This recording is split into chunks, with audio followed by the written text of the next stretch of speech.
Olá, boa tarde a todos. É um prazer estar aqui nesse domingo de Páscoa que nós celebramos a ressurreição do nosso Senhor, do nosso Salvador Jesus Cristo, aquele que é a razão da nossa vida.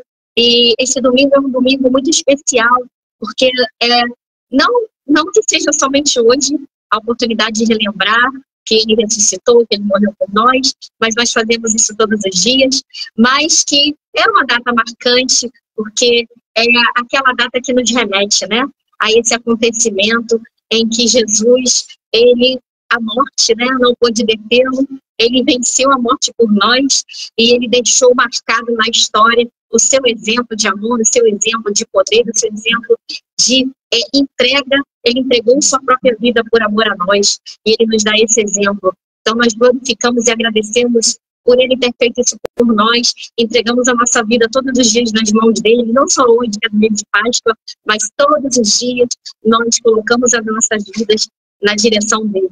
Amém? E eu quero saudar você que está nos assistindo, tanto através da live como através do vídeo, você que está chegando aí conosco e que está assistindo essa reunião aqui da Unicristo, onde nós prezamos pela palavra, pelo evangelho, pelo caminho santo de Deus, por aquele caminho que ele proporcionou para nós, pela palavra pura do evangelho, né? O evangelho pelo evangelho, o evangelho que é pregado para a salvação, exclusivamente para que nós reatemos a nossa comunhão com o Criador.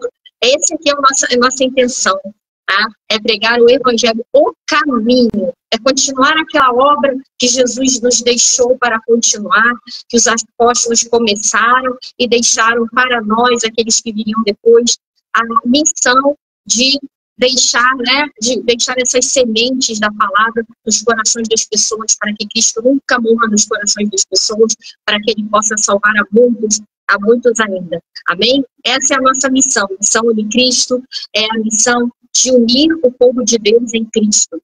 Amém? E a gente está aqui levando a mensagem no livro de Atos, Atos dos Apóstolos, né? E esse nome tão especial, porque Atos, Atos quer dizer feitos. Não é? A gente tem falado isso aqui o mês inteiro. São os feitos de Jesus continuados através da sua igreja, primeiramente dos apóstolos que fundaram as bases para que nós, né, para que toda a igreja, todos os cristãos que viessem depois tivessem o caminho preparado para continuar na obra do Mestre aqui na Terra, chegando até hoje, até nós, depois de tanto tempo, não é? 2000 e tantos anos depois.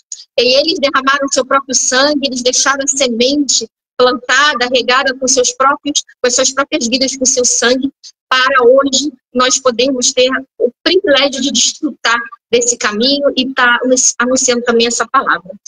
E a gente vai hoje continuar aqui.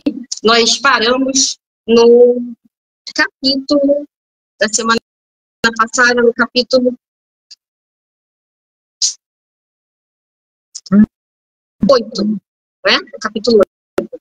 Nós fomos até o 7, até o final da morte, né? Da morte de Estevão, que foi o primeiro mártir da igreja, que derramou a sua vida ali, e ele, tanto foi o seu momento mais crítico e o momento mais lindo, porque foi um momento triste para nós, na nossa visão humana, né? Porque ele foi sacrificado, ele foi apedrejado porque ele pregava a palavra da verdade, e por afrontar os interesses egoístas, soberbos de certos homens que se diziam líderes religiosos, mas que, na verdade, seu coração estava longe, seus corações estavam longe de Deus, não é? Eles, então, assim como eles desferiram ódio em direção a Cristo, eles também desferiram seu ódio em relação ao apóstolo, ao discípulo, melhor dizendo, ao discípulo Estevão, que pregava a Cristo e continuava a obra de Cristo. E como Jesus havia avisado lá antes da sua morte, que nós seríamos perseguidos, que muitos morreriam pelo seu nome, seriam perseguidos, seriam levados à prisão, e assim aconteceu. Esse foi o primeiro a morrer para que o evangelho pudesse viver e chegar até nós. O discípulo Estevão, que era um diácono, foi eleito como diácono ali numa missão emergencial da igreja, em que precisavam eleger homens idôneos, que cuidassem da mesa, ou seja, que servissem ao povo, que estivessem atendendo às necessidades daqueles carentes da igreja, né? Quando os helenistas, aqueles, até judeus mesmo, mas que seguiam a cultura helenista, né? A cultura grega, e os judeus cristãos também ali, eles estavam discutindo porque a igreja, os helenistas achavam que a igreja então não estava atendendo às necessidades das suas viúvas, né? Com os recursos que a igreja juntava para dar roupa, alimentação aos órfãos e às viúvas. Eles achavam que suas viúvas não estavam sendo bem assessoradas, não estavam sendo bem assistidas. Então, chegaram com essa reclamação e aí os apóstolos levantaram homens que fossem diáconos, que tivessem vindo ali. Eles levaram eles. Só que ele não se ficou somente servindo à mesa ou fazendo aquela assistência social, ele também se destacou pregando a palavra, porque ele era um homem de grande conhecimento das escrituras, um homem eloquente, e ele tinha aquele fervor de evangelismo.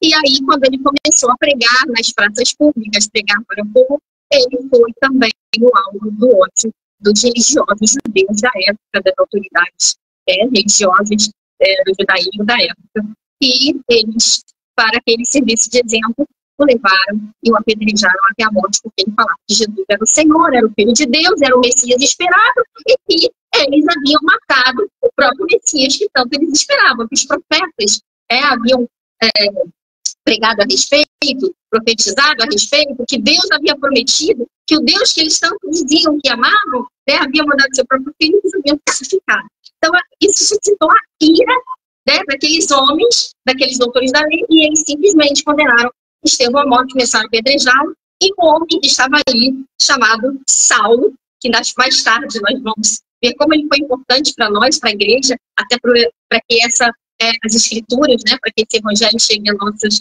mãos aqui, né? Esse homem chamado Saulo, que também era uma autoridade judaica, ele consentiu na morte de Estevão. Ele estava ali, aqui não diz que ele levantou a mão para jogar a pedra, mas ele estava ali e consentiu. E eles deixavam as suas vestes aos pés de Saulo para apedrejar Estevão. Estevão consentiu, né? E mais tarde nós vamos saber quem é esse Saulo, esse homem que vai ser uma figura tão importante aqui para nós, igreja, para o cristianismo. Bom, depois do capítulo 8, né, nós terminamos aqui, Saulo consentia na morte de Estevão. É bonito que Estevão, ele viu Jesus assentado à direita do Pai, isso lhe deu forças para que ele se deixasse apedrejar até a morte, porque ele estava no encontro daquele Senhor maravilhoso. Ele viu a Cristo esperando por ele nos céus à direita do Pai. Então, voltando aqui, o momento mais terrível, né, humanamente falando, tenebroso, foi o mais lindo também, porque Deus, sabendo que ele estava passando ali, lhe deu aquela visão para que ele suportasse, para que ele tirasse os seus olhos da desgraça da terra e colocasse os seus olhos na maravilha dos céus. Então, ele tirou o foco daquele problema e focou sua visão naquilo que era maior, aquilo que era eterno, aquilo que era o seu grande objetivo, naquilo que era a razão de todas as coisas, até mesmo dele estar fazendo todo esse sacrifício, que é Cristo. Cristo nunca nos abandona, não abandonou Estevão naquele momento, não abandonou a nenhum dos seus servos, não vai abandonar você nem a mim, em nenhum momento. E ali, né, a gente pode ver que se cumpriu aí esse martírio, mas que, no fundo, foi uma grande vitória. E isso provocou que a igreja crescesse mais ainda. Vendo até onde foi aquele homem, né, o exemplo dele, se ele estava dando a vida dele para uma causa, os outros ficaram assim, mas que causa é essa? Que coisa tão nobre, que chega o homem a dar a sua vida por ela? Então, peraí, esse Jesus realmente, ele merece crédito, ele deu a sua vida, ele ressuscitou, ele veio dar a sua vida também por ele, quer dizer, vale a pena lutar por essa causa, né? E aí a gente vem, então, aqui no capítulo 8, a primeira perseguição à igreja. A primeira perseguição, assim mesmo, declarada, né? Porque a gente viu que os discípulos e os apóstolos estavam sendo perseguidos ali, desde o momento que Pedro começou a pregar, né? Lugares públicos, anunciar Jesus como Salvador, ele já foi preso, mandaram que ele se calasse, mas, né? A primeira perseguição mesmo em massa, assim, começou aqui depois da morte de Estevão. Então, naquele dia, levantou-se uma grande perseguição contra a igreja de Jerusalém, e todos, exceto os apóstolos, foram dispersos pelas regiões de Judéia e Samaria. Alguns homens piedosos sepultaram Estevão e fizeram um grande pranto sobre ele. Saulo, porém, assolava a igreja, entrando pelas casas e arrastando homens e mulheres, encerrava-os no cárcere. Olha só essa figura aí chamada Saulo, perseguindo a igreja. A gente vai ver o que vai acontecer mais tarde com ele. Filipe prega em Samaria. Então se levantou um evangelista chamado Filipe. Não é aquele Filipe, um dos discípulos dos 12 discípulos, que também tem um com esse nome. Não é, esse é o Filipe evangelista, que também é contemporâneo, né, dos outros discípulos, que acompanhou também esses discípulos, acompanhou Jesus, né? Mas a questão aqui é que é outro Filipe, mas que também era um homem cheio do Espírito Santo de Deus e que tinha a intenção de levar o evangelho. Era um evangelista. Então, Filipe, entre mentes que foram dispersos, iam por toda parte pregando a palavra. Filipe, descendo a cidade de Samaria, anunciava-lhes Cristo. Quer dizer, esse homem aqui, vendo o exemplo de Estevão, né? O que ele fez? Ele se atemorizou? Não, ele ganhou mais forças. Nossa, né? Ele deve ter pensado, Estevão morreu por essa causa, e eu, o que tenho feito? E ele aí que ganhou mais forças e continuou ali, cada vez mais na sua missão de levar a Cristo. As multidões atendiam unânimes as coisas que Filipe dizia, ouvindo-as e vendo os sinais que ele operava. Pois os espíritos imundos de muitos possessos saíam, gritando em alta voz, e muitos paralíticos e coxos foram curados, e houve grande alegria naquela cidade. Que maravilha, né, irmão? O que Jesus falou, né? Jesus falou que o que aconteceria quando as pessoas pregassem o seu nome, os cristãos, né, os seus servos pregassem com sinceridade, com responsabilidade. O que ele disse, né? Que aquele que fizesse a obra de Deus, o que aconteceria? Os sinais seguiriam. E ali estava o cumprimento também. Havia sinais.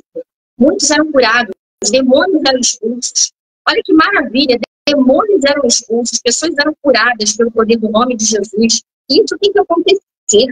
E às vezes a gente fica se questionando porque na igreja de hoje em dia é tão difícil acontecer um milagre, né? As pessoas entram com problema e às vezes saem com problema, ou as pessoas entram com problema e saem com mais problema ainda. Porque ali encontram tantos obstáculos, tantas pessoas que às vezes não estão no mesmo sentimento, e que às vezes estão pregando por outras intenções, e que às vezes querem até tirar proveito das ovelhas. E o que acontece, né? A gente vê que o que era para acontecer, que eram os sinais seguindo, era Cristo operando maravilhas, fica limitado. Mas não é limitado porque Deus não faça mais, é limitado pelo próprio homem, que não deixa, né, que as coisas fluam como tem que fluir, porque o pecado, o desvio da vontade de Deus, afasta os planos de Deus, afasta a concretização da palavra. Não é Deus que não é o mesmo, não é Deus que não quer curar, não é Deus que não quer responder, é que a desobediência aos princípios de Deus impedem as bênçãos. A Bíblia fala que faz a separação entre Deus e o homem, é o pecado. Então, quando as pessoas desobedecem os princípios de Deus, elas acabam caindo no pecado. Elas acabam cometendo um pecado. E isso faz com que, muitas vezes, aquilo que Deus quer fazer não chegue nem sua plenitude na vida do ser humano. Né? Deus quer, está disponível, mas o ser humano não consegue usufruir, porque as iniquidades, os pecados fazem separação entre Deus e o homem. Né? Porque os erros, os desvios da vontade de Deus impedem que as bênçãos fluam da forma que deveriam fluir. E a gente tem que pensar nisso. Por isso é tão importante perguntar qual é a vontade de Deus a cada dia, estar examinando a palavra, né? E estar buscando o Espírito de Deus para que te dirija, para que as coisas fluam. Mas Filipe não. Filipe estava no centro da vontade de Deus. Como ele estava no centro da vontade de Deus, o que aconteceu? Né? Os sinais não seguiram. Eles não seguiram. Seguiam, perdão. Os sinais não seguiam. Por quê? Porque ele deixava que Deus não fizesse. Ele não impedia com a sua carne, com a sua vontade humana. Ele ia onde Deus mandava, e o que a gente fazia? Né? Os espíritos imundos, eles saíam gritando em alta voz, paralíticos e rostos curados. E houve grande alegria naquela cidade. Maravilha se a igreja continuasse assim, né?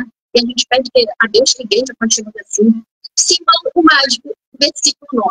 Olha, havia um certo homem chamado Simão, que ali praticava mágica e no dia todo estava ali, que sempre existiu, né? Os apóstolos, daqueles que aproveitam a palavra de Deus para benefício próprio, isso sempre existiu. Claro que hoje em dia, no final dos tempos, com uma escala maior, né? Até porque o mundo está mais cheio, é maior, mas você vê aqui que desde os princípios, dos primórdios, ali já estavam pessoas tentando usar o evangelho de forma distorcida para um benefício próprio.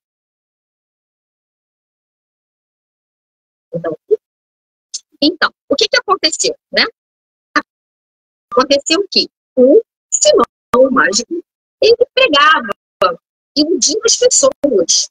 Ele praticava mágica. Então, ele fazia mágica, ele sabia artifícios de mágica e ele se insinuava a ser uma pessoa muito importante, até para Deus.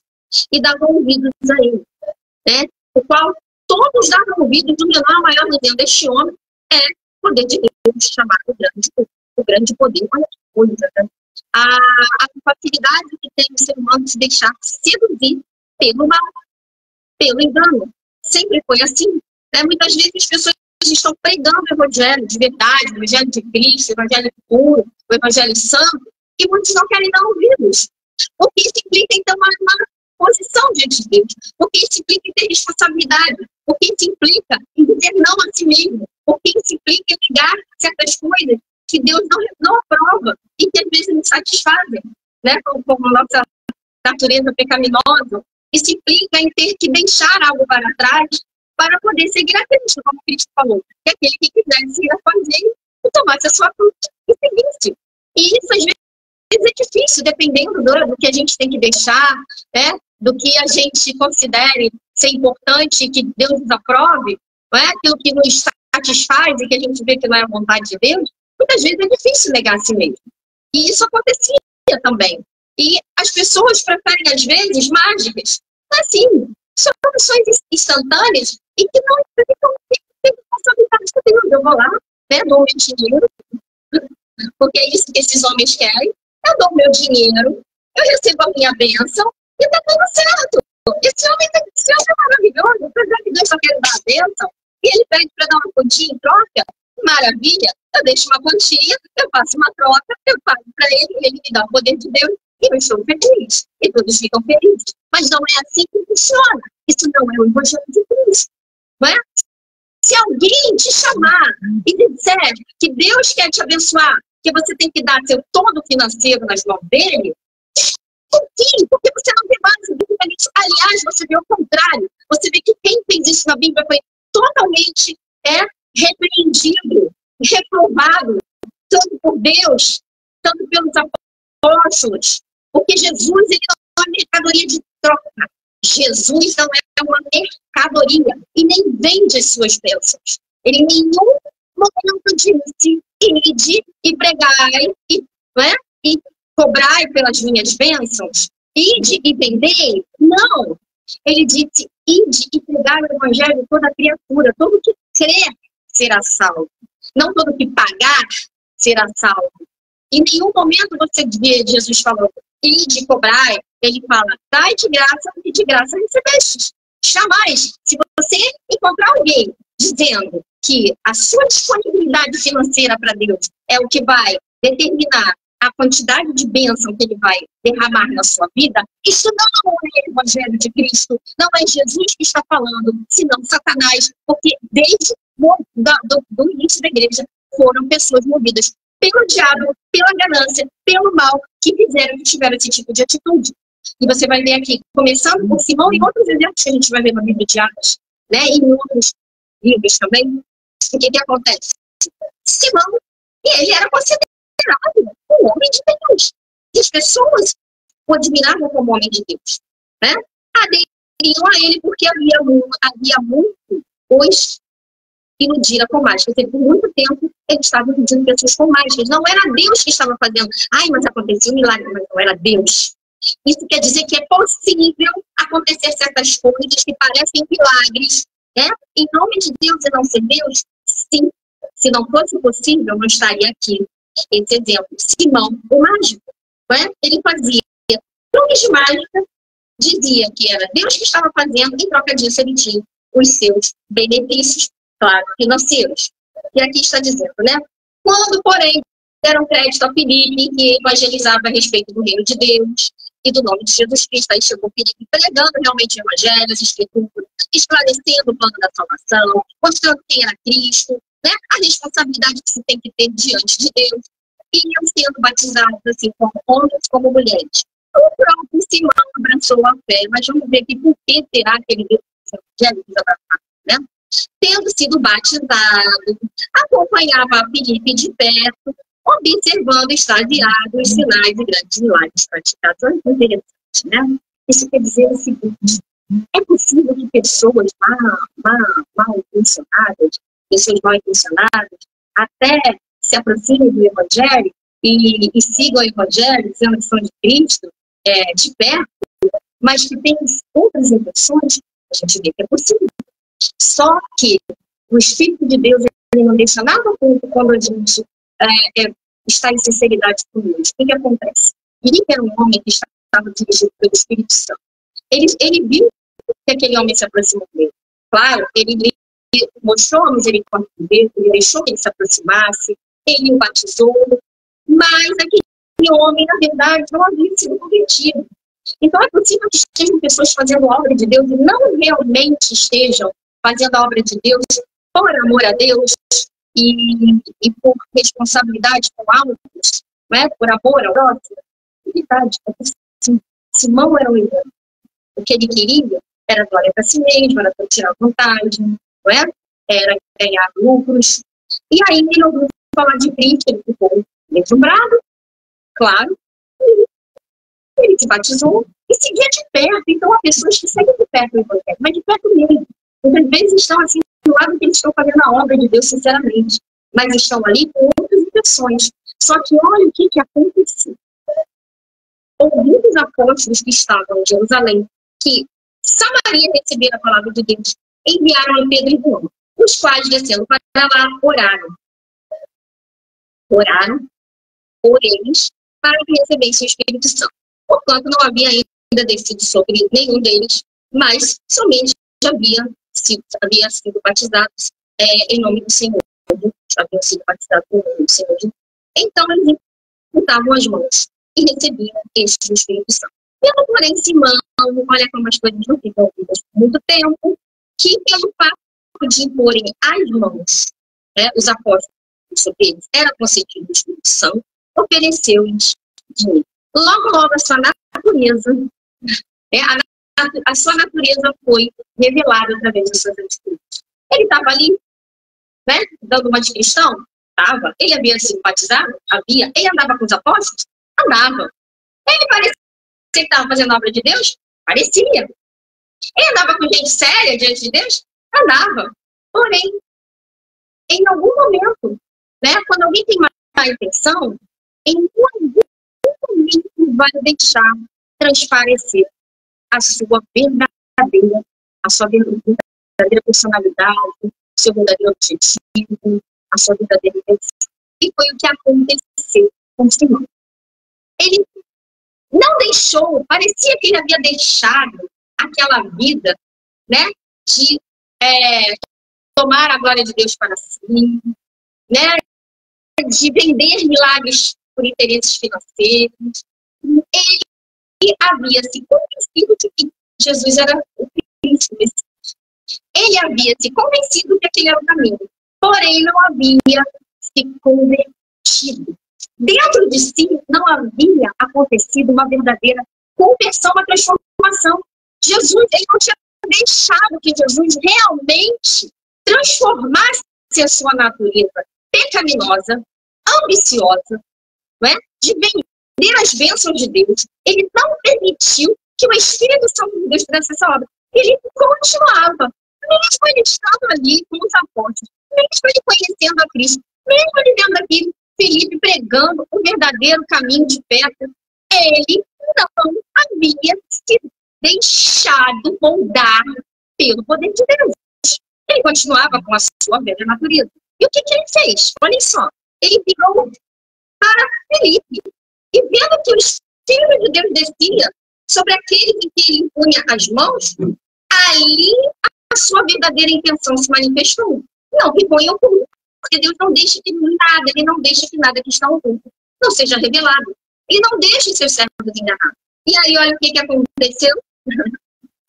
Ele pediu, propôs isso a Felipe. Concedei também a mim este poder, para que aquele quem eu lhe puser as minhas mãos receba o Espírito Santo. E o que ele ofereceu? Ele ofereceu dinheiro. E aí foi o seu grande erro. A bênção de Deus não se compra. Como a gente falou aqui, desde o início, Jesus não é mercadoria barata. Jesus não se troca por coisas materiais. O caminho de Jesus implica muito mais do que isso. É compromisso, é vida. Sangue puro e santo não se compra com dinheiro. Dinheiro que é surdo, humano, que passa de mão em mão. Bênção de Deus, Espírito Santo, de troca. E aquele homem chamado Simão, que se uniu ali aos apóstolos e parecia estar fazendo a obra de Deus, parecia um homem de Deus, naquele momento ele deixou cair a sua máscara e a sua verdadeira intenção. Ele queria continuar como antes, iludindo o povo, ganhando benefício próprio, recebendo glórias que não eram para ele, e sim para Deus. E aí, ele teve a sua intenção descortinada diante de Felipe. E o que Pedro e João, né? Pedro e João ali, perdão, Felipe não, Pedro e João. E o que Pedro e João, que estavam ali colocando as suas mãos, aqui, voltando aqui, corrigindo, ele viu a Pedro e João. Pedro e João impondo suas mãos, não Felipe, mas Pedro e João, impondo suas mãos sobre aquele povo, e eles recebendo o Espírito Santo. Quando ele viu Pedro e João ali com aqueles apóstolos, ele ofereceu, eu compro esse dom. E aí o que Pedro respondeu para aquele homem? Olha o que Pedro respondeu para aquele homem. Pedro, porém, lhe respondeu: o teu dinheiro seja contigo para a perdição, pois julgaste adquirir por meio dele o dom de Deus. Não tens parte nem sorte neste ministério, porque o teu coração não é reto diante de Deus. Arrepende-te. Olha que Deus ainda deu uma oportunidade para aquele homem mercenário da fé. Deus deu a oportunidade para que ele se arrependesse. Pedro olhou para ele e com firmeza o repreendeu, né? Para lá, Deus não tem, você não tem parte nesse ministério. Teu coração não é reto diante de Deus. O teu dinheiro fique contigo para a tua perdição. Não se compra aquilo que é de Deus, o dom de Deus. Não se troca por dinheiro. E quantos têm feito isso hoje em dia? Tem vendido as bênçãos de Deus. Olha, você vem dar tanto que eu te dou esse símbolo aqui da tua fé. Você compra isso, leva o envelope e traz tanto, porque você vai receber o dom de Deus. Para trás, Satanás. Foi o que Pedro respondeu. Se Pedro estivesse aqui hoje, quantos ele ia repreender? Vem e compra a fronha tal, vem e compra o óleo tal, toma, dá o teu tudo, faz o voto tal e deixa aqui 100 mil reais, deixa 100 reais que Deus vai te prosperar. Para trás, Satanás. Não tens parte no ministério. Essa obra não é tua. Isso não é obra de Deus. Espírito Santo não se compra. Cura não se compra. Pedro deixou isso aqui bem claro. E como é que tantos têm sido enganados hoje? Quantos têm sido enganados pela apostasia e continuam, faz o voto tal, a fogueira tal, e queima o envelope, queima não sei o que, um monte de santo, e vai lá e derrama óleo sobre um monte de dinheiro, e rios, e montanhas de dinheiro, e pessoas deixando até o leite dos seus filhos ali, achando que estão dando para Deus, e não estão dando para homens mercenários, para enganadores, como Simão, o mágico, que queria que o Espírito Santo descesse através de dinheiro. Isso é muito sério, irmãos. A Bíblia fala: apartai-vos de mim que eu não vos conheço. Jesus vai falar naquele dia: mas Senhor, eles dirão, eu não curei no teu nome, eu não preguei, Senhor, eu não dei tanto no teu nome aí, tantas olhinhos ungidos. Senhor, eu não dei tantas fronhas abençoadas. Eu não curei. Eu não preguei. Para trás de mim, eu não vos conheço. Olha só o que Pedro está mostrando aqui, o que Jesus vai dizer um dia que ele mesmo revelou que vai dizer. Não tens parte nem sorte nesse ministério, porque teu coração não é reto diante deles. Arrependei-te, pois da tua maldade roga ao Senhor, talvez te seja perdoado o intento do teu coração. E antes ele tinha dito, o teu dinheiro seja contigo para a perdição, pois julgaste adquirir por meio dele o dom de Deus. Estava aqui a sentença. Mesmo assim, Pedro ainda disse, olha, arrependei, talvez Deus, por que o talvez? Porque Deus ele pode não querer perdoar? Não, porque Deus ele só perdoa quem se arrepende. Talvez por quê? Porque como ele já tinha dito que tinha se arrependido, porque ele era mágico, né, e aceitava ser julgado como um grande homem de Deus e sofria benefícios financeiros através disso, vendendo bênçãos. E ele se disse convertido, se batizou, começou a fazer a obra de Deus ao lado de Pedro e João, ali vendo os apóstolos, se dizendo, que estava ali junto com eles no mesmo ministério. E ele volta a fazer a mesma coisa, a querer comprar, a querer vender com dinheiro a bênção de Deus. Por isso que Pedro falou, bom, se de 2 vezes ele já teve a oportunidade, então talvez Deus te perdoe, se você agora realmente se arrepender e não fizer isso mais. Mas era difícil, porque se ele insistia em querer comprar a bênção e vender a bênção de Deus, fica difícil. E a gente continua aqui no livro de Atos, então, no versículo 23 do capítulo 8, pois vejo que estáis em fel de amargura e laço de iniquidade. Aqui, corroborando aquilo que eu acabei de dizer, por que Deus não poderia perdoar, que talvez perdoasse, talvez não? Porque ele estava num fel de amargura. O laço de iniquidade era o que? Sua ganância, a sua sede por glórias humanas, por status, porque ele era considerado um grande homem de Deus, o Simão o mágico vendendo as suas mágicas, e as coisas aconteciam, as pessoas achavam que era Deus que estava fazendo através dele, e não era. Fel de amargura. Ele estava em fel de amargura, ou seja, a pessoa que tenta enganar, ela está em fel de amargura. Não adianta tentar enganar a Deus. Ela vai acabar amargurada.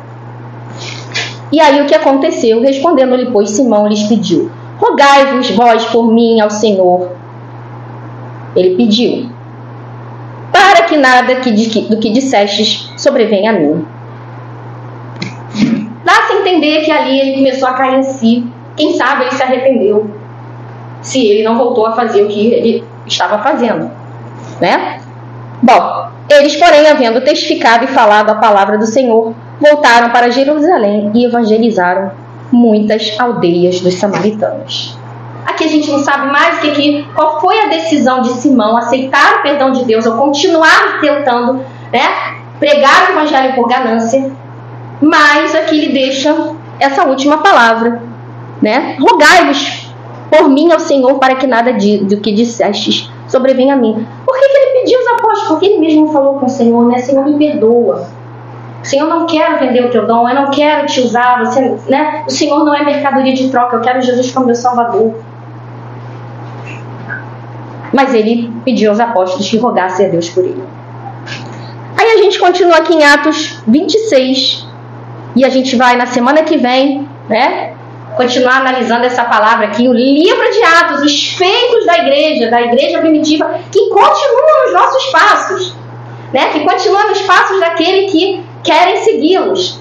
Atos dos Apóstolos não fechou esse livro, fechou aqui de forma escrita, mas na sua vida, Jesus continua escrevendo o seu evangelho através de você. Claro que hoje, seguindo os passos do que está escrito aqui. Claro que a nossa regra está aqui, foi deixada nas nossas mãos, através desses homens que plantaram sementes regadas com seu sangue. E na semana que vem a gente vai ver esse Filipe que nós começamos a ver sobre ele ali nos primeiros versículos do capítulo 8. O que Deus não faz quando ele quer alcançar uma pessoa? O que Deus não movimenta quando ele quer ir a um coração que está disposto a recebê-lo? Deus chega a arrebatar um homem de um lugar para o outro. Um homem que se deixe, se dirigir pelo seu espírito. Quando um homem se deixa se dirigir por Deus, O que Deus não faz? E como Ele não trabalha, como Ele não opera, quando Ele ama alguém, mesmo que essa pessoa pareça tão distante dele, mas que apresente um coração com uma terra fértil e que apresente sede de conhecê-lo, como aquele eunuco que a gente vai ver na semana que vem. Quem era esse eunuco? O que ele fazia? Por que ele chamou a atenção de Deus? E o que Deus fez para que ele se aproximasse dele, do Senhor? Como Deus usou Filipe, a forma que Deus conseguiu movimentar Filipe para que chegasse até essa vida. Você vai ver isso na semana que vem aqui. Você pode ler na sua casa também. Atos a partir do capítulo 8, a partir do versículo 26 em diante. Né? Aquele discípulo evangelista, Filipe, chegando até esse homem, esse coração, aquela terra que estava propícia a receber a Jesus, propícia a receber o Espírito Santo. E se você também quer se deixar usar por Deus, se você quer deixar que o Espírito Santo te movimente como ele movimentou a vida de Pedro, de João, de Filipe, né? Todos esses homens que foram os nossos primeiros exemplos de seguidores de Cristo, que fundaram a igreja que somos nós hoje em dia, que é você, que sou eu. Se você quer continuar aprendendo, se você quer seguir esses passos, continue estudando conosco, continue acompanhando o estudo do livro de Atos, continue aqui nos seguindo aqui através do YouTube, nesse canal, aqui na nossa igreja, na Unicristo. Se você quer estar conosco, venha estar conosco, entre em contato conosco em mensagem privada. Nós vamos te passar todas as orientações. O nosso foco aqui é Cristo, é pregar o Evangelho. O nosso foco é o caminho, né? Sem sofismas, mas a palavra de Deus, assim como Cristo quer que nós a entendamos, né? Nós estamos todos os dias pedindo a Deus sabedoria, misericórdia, para que compreendamos a sua vontade, não venhamos a cair em enganos, mas que possamos seguir Cristo da forma que Ele nos propôs que o seguíssemos, amém? Que Jesus te abençoe. Ele ainda faz milagres, sim. Ele não está pedindo o seu tudo, Ele está pedindo sim o seu tudo, não em termos financeiros. Ele está pedindo o seu tudo, sim, a tua vida, a tua responsabilidade, o teu amor para com Ele, a tua fidelidade, que você o tenha com o seu melhor amigo, como seu Senhor, né? Que o seu amor no seu coração, é isso que Ele está pedindo para você hoje, para que você deixe Ele tomar conta da sua vida com o seu amor, com a sua justiça. É esse pacto que Ele propôs na cruz do Calvário para nós, que Deus trouxe para nós na cruz do Calvário. Amém? Que o Senhor te abençoe. Eu vou passar a palavra agora para o pastor Ricardo, que vai estar aqui continuando aí, falando com você. Paz do Senhor, irmão Christopher Munhoz, irmã Eliane Maria, paz de Cristo. Seja bem-vindo à nossa live, continue nos acompanhando aí, que Deus te abençoe. Se quiser estar aqui conosco pessoalmente, entre em contato conosco, amém? Um domingo abençoado de Páscoa para todos. Vamos dar continuidade então com o pastor Ricardo.